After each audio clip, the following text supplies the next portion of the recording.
السلام علیکم ناظرین، میں ہوں آپ کا ہوسٹ محمد کمران اور آپ دیکھ رہے ہیں وان ٹی وی۔ ناظرین، آج ہمارے ساتھ بہت ہی اسپیشل گیسٹ موجود ہیں۔ یہ ہیں پاکستان کی بیٹی ڈی پی او چترال سونیا شمروز خان۔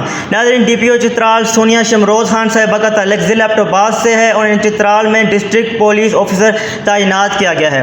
ناظرین، ڈی پی او چترال سونیا شمروز خان صاحبہ کو یہ اعزاز حاصل ہے کہ خیبر پختونخوا کی تاریخ میں پہلی بار کوئی خاتون ڈسٹرکٹ پولیس آفیسر تعینات ہوئی ہیں۔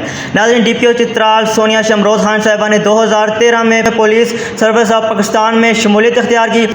اپریل 2019 میں منصیرہ میں پولیس ٹریننگ سینٹر میں مقرر ہونے والی پہلی خاتون پرنسپل بننے کا اعزاز بھی حاصل کر چکی ہیں۔ اس سے قبل پولیس سپرنٹینڈنٹ ایس پی ابٹاباد کے عہدے پر تعینات تھیں۔ جرائم پر قابو، تفتیش، تحقیق، لوگوں سے رابطے کا کافی تجربہ حاصل ہے۔ آج کی ویڈیو ان تمام لوگوں کے لیے بہت ہی اہم ہونے جا رہی ہے جو کہ لائف میں کچھ کرنا چاہتے ہیں، کچھ بننا چاہتے ہیں، لیکن ان کے بہت سارے سوالات ہوتے ہیں کہ ہمارے پاس اتنے وسائل نہیں ہیں، ہمارے مشکلات بہت زیادہ ہیں، اور ان کے تمام تر سوالات کے جوابات آج ان کو مل جائیں گے۔ تو سب سے پہلے ڈی پی او صاحبہ، ہم آپ کا بہت شکریہ ادا کرتے ہیں، آپ نے اپنے بزی اسکیجول میں سے ہمارے لیے ٹائم نکالا۔ سب سے پہلے آپ کے کیریئر کے اوپر ہم بات کرتے ہیں۔ آپ نے اپنے کیریئر میں جو آپ کا ڈی پی او بننے تک کا جو سفر تھا، یہ شروع کیسے ہوا اور کن کن مشکلات کا سامنا کرتے ہوئے آپ آج اسٹیج پہ پہنچی ہیں، اور آپ کا فیملی بیک گراؤنڈ کس طرح کا تھا؟ شکریہ، مہربانی، بہت بہت شکریہ آپ کے تشریف لانے کا اور اس انٹرویو کنڈکٹ کرنے کا۔ پہلا سوال آپ کا میرے کیریئر کے حوالے سے ہے، تو میں نے اپنا کیریئر کا آغاز 2013 میں کیا۔ انیشل میری پوسٹنگ جو تھی وہ مانسہرہ میں تھی، ایز اے ایس پی صدر میں نے مانسہرہ سے جوائننگ کی۔ اس کے بعد 1 سال ہمارا ایف سی کا ٹینیور ہوتا ہے، وہ گزارا۔ 1 سال ایف سی میں گزارنے کے بعد میں دوبارہ کے پی پولیس ہم نے جوائن کی۔ ہمارے جتنے ہمارا بیچ ہوتا ہے وہ اپنے رسپیکٹیو پروونسز میں چلا جاتا ہے۔ تو پھر جب میں واپس آئی تو مجھے ایڈیشنل ایس پی ایبٹاباد کا ٹاسک ملا۔ تقریباً 1.5 سال میں نے وہاں ایڈیشنل ایس پی ایبٹاباد کی اسائنمنٹ کی۔ اس کے بعد جس طرح بھی آپ نے بتایا کہ مجھے ایک اپرچونٹی ملی کہ میں پولیس ٹریننگ اسکول مانسہرہ کی پرنسپل تعینات ہوئی، اور تقریباً اس وقت میرے پاس 350 ریکروٹس تھے۔ ان کو میں نے ماشاء اللہ سے ٹرین کیا۔ بڑی اچھی اوور آل میری اپنے آپ لرننگ بڑی اچھی رہی کہ آپ بہت کچھ سیکھتے ہیں جب ٹریننگ اسکولس میں جاتے ہیں۔ تو ایک تقریباً 6 مہینے کی میری وہاں پہ وہ اسائنمنٹ رہی۔ اس کے بعد میں نے اپلائی کیا ہوا تھا اسکالرشپ کے لیے، تو مجھے اچیوننگ اسکالرشپ ہے، اس کے لیے میں نے کوالیفائی کر لیا۔ پھر میں ملک سے باہر پڑھنے چلی گئی انگلینڈ۔ وہاں پہ میں نے وومن وائلنس اینڈ کانفلکٹ میں ایم اے کیا ہے۔ اس کے بعد جب میں واپس آئی تو میں نے آئی جی صاحب کو میں کال آن کرنے گئی، تو انہوں نے مجھے یہ ڈی پی او شپ آفر کی کہ آپ ہم چاہ رہے ہیں کہ آپ ہمارے پاس ایک ہی خواتین آفیسر ہیں اور ہم اس کو لائم لائٹ میں لانا چاہتے ہیں۔ مین اسٹریمنگ، جینڈر مین اسٹریمنگ ان کا اپنا ایک آبجیکٹیو تھا۔ تو اس کے مد نظر وہ رکھتے ہوئے انہوں نے مجھے یہ اسائنمنٹ یہ دے دی، اور میں نے یہاں جنوری میں جوائن کیا ہے۔ یہ والی اسائنمنٹ تقریباً میرے 6 مہینے ہو چکے ہیں، اور ماشاءاللہ بڑا ہی اچھا ایکسپیرینس رہا ہے۔ اور میں یہ کہوں گی کہ میرے جو لائف میں جتنی میری اسائنمنٹس رہی ہیں، پوسٹنگز رہی ہیں فی الحال اب تک، ان میں مجھے سب سے اچھا اور سب سے چیلنجنگ اور سب سے اچھا جو لگا ہے وہ یہ والی اسائنمنٹ لگی ہے۔ چیلنجنگ اس لیے کہ کیونکہ جو چترال کے عوام ہیں وہ آلریڈی اتنے پرخلوص اور امن پسند ہیں کہ ادھر آپ کو وہ ایک روٹین کی جو پولیسنگ ہوتی ہے، وہ ڈنڈے مار پولیسنگ ہے، وہ آپ کو کرنا نہیں پڑتا۔ اور چیلنج سب سے بڑا یہ ہے میرے لیے کہ یہاں پہ آلریڈی امن امان اتنے اچھی پرامن علاقہ ہے، تو اسی کو پرامن رکھنے کے لیے بھی آپ کو بہت محنت کرنی پڑتی ہے۔ تو یہ ایک بڑا چیلنج بھی ہے، اور یہی میرے لیے ایک بڑی خوشی کی بات ہے کہ میں اس جگہ ان عوام مجھے یہ موقع ملا، اللہ نے مجھے یہ موقع دیا کہ میں اس جیسے شہر پہ سرو کر سکتی ہوں۔ ہزارہ سے آپ کا تعلق ہے، منصیرہ سے ایبٹاباد سے، تو وہاں جب آپ نے اسکول لائف میں تھی، کالج لائف میں تھی، اس وقت سے آپ نے مائنڈ بنایا تھا کہ آپ نے پولیس سروس کو جوائن کرنا ہے، یا سی ایس ایس کرنے کے بعد آپ اس فیلڈ میں آئے؟ ایکچولی میری جو ساری اسکولنگ ہوئی ہے، ہم سارے بہن بھائی جو ہیں وہ آرمی برن ہال سے پڑھے ہوئے ہیں۔ تو اوبیسلی جب آپ کسی آرمی اسکول میں پڑھتے ہیں یا کسی اس طرح کے اسکول میں پڑھتے ہیں، تو اوبیسلی آپ کا وہ ایک ٹیمپرمنٹ بن جاتا ہے, آپ نے یونیفارم سروس کی طرف آپ کا ٹیمپرمنٹ بن جاتا ہے. اور بیک ان 2012-13 اس میں اتنی خواتین, ادھر پی ایم اے بھی ہے, آپ کو یہ بھی پتہ ہوگا, ادھر ایبٹ آباد میں پاکستان ملٹری اکیڈمی بھی ہے, تو سارے جتنے بھی آرمی آفیسرز ہیں وہیں سے ٹرین ہو کے جاتے ہیں. اور میرا گھر ہے بھی بالکل پولیس اکیڈمی کے تقریباً 100 گز کے فاصلے پہ, تو ہم روٹین بچپن میں ہی ہم نے یہ ان کی صبح کی روٹین آوازیں آتی تھیں, ہمیں ان کی پریڈ کی, ان کی ایکسرسائزز وغیرہ کی, تو وہ ایک بیک آف دا مائنڈ یہ تھا کہ چلو جی کوئی یونیفارم سروس جوائن کریں گے.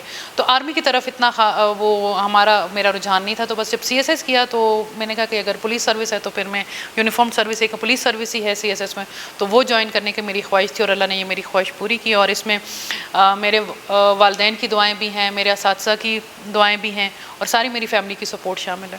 تو جب آپ نے چوز کیا پولیس سروس میں آپ نے جوائننگ کی, اس سے پہلے جو آپ کے ریلیٹیو تھے ان کا ریئیکشن کیا تھا کہ خاتون کے لیے جو ہے یہ بہت ٹف جاب ہے, اور خاص طور پہ ہزارہ میں دیکھیں تو اس طرف بہت کم رجحان ہے, بہت کم جو ہے خواتین جو ہے اس محکمے میں آتی ہیں, تو اس وقت کیا ان کا ریئیکشن تھا اور اب کیا ریئیکشن ہے؟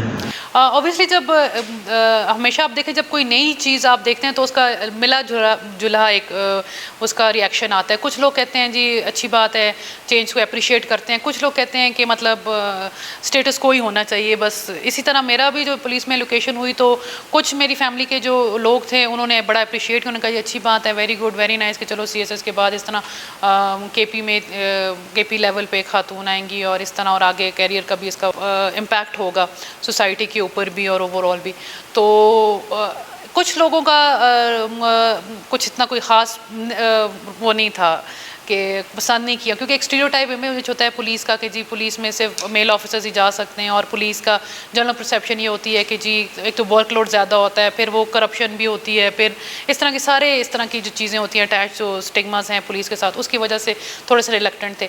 لیکن اس میں کہوں گی کہ میرے ہسبینڈ نے مجھے بہت زیادہ سپورٹ کیا, وہ بھی سول سرونٹ ہے, ان کو پتہ تھا, تو ساری وہ سروس کی ڈائنامکس کا بھی اندازہ تھا, تو انہوں نے مجھے بڑا سپورٹ کیا, میرے والد صاحب نے, پھر میری والدہ نے ماشاء اللہ سے بہت زیادہ سپورٹ کیا.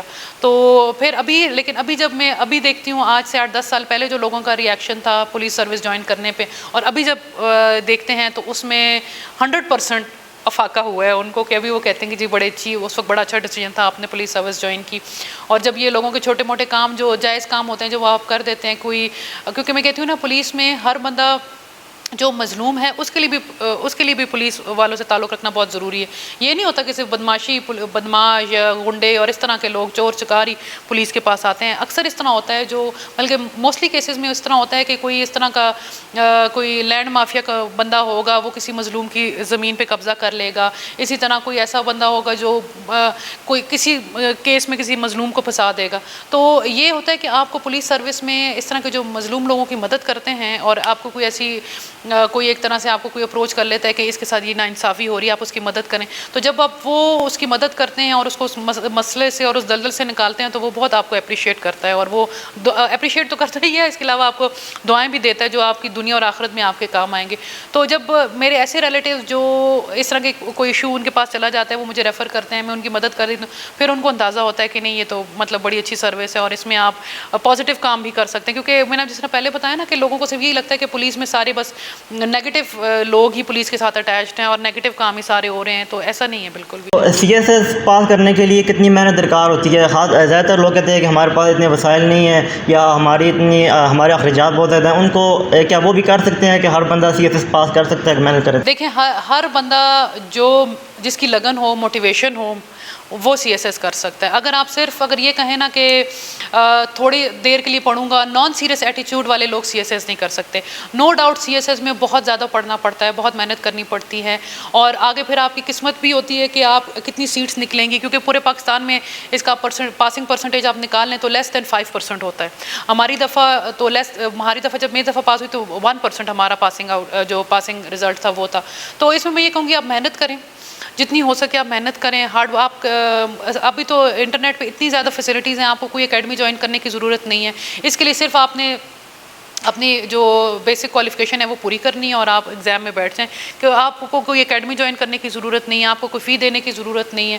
ایک جو بیسک جو پیپرز کی فی ہوتی ہے وہ آپ جمع کرائیں اور آپ ایگزام میں بیٹھ جائیں. صرف آپ نے خود محنت کریں, گھر بیٹھ کے پڑھیں, اور وہ جو سینئر جو بھی لوگ ہیں آپ کو ملتے ہیں جنہوں نے CSS کی, ان سے گائیڈنس لیں. ہر بندہ کر سکتا ہے پرووائڈیڈ اگر آپ سیریس ہو اور آپ محنتی ہوں تو ہو سکتا ہے. تو ناظرین, آج ہم نے آپ کو پاکستان کا ریئل اور positive face DPO Chitral Sonia Shamroz Khan صاحبہ کی شکل میں دکھایا. وہ تمام تر مائیں بہنیں جو ہزارہ کی دردی سے تعلق رکھتی ہیں یا پاکستان کی کسی بھی دردی سے تعلق رکھتی ہیں, وہ DPO چترال سونیا شمروز خان کے اوپر بہت پراؤڈ فیل کر رہی ہوں گی. وہ تمام تر خواتین جو کہتی ہیں کہ صرف گھر تک ہی محدود رہا جا سکتا ہے, خواتین کو باہر کوئی کر سکتی ہیں, انہیں بہت زیادہ سبق ملا ہوگا. ہم ہزارہ کا ایک قیمتی ہیرا چترال میں چترال کے لوگ خدمت کر رہا ہے. اگر ہزارہ کے لوگ چاہتے ہیں کہ DPO چترال سونیا شمروز خان ہزارہ واپس جائیں, ہزارہ کے لوگ خدمت کریں, تو آپ لوگ اس کا جواب مجھے کمنٹ سیکشن میں دینا مت بھولیے گا. آج تک کے لیے اتنا ہی, مجھے دیجیے اجازت. اللہ حافظ.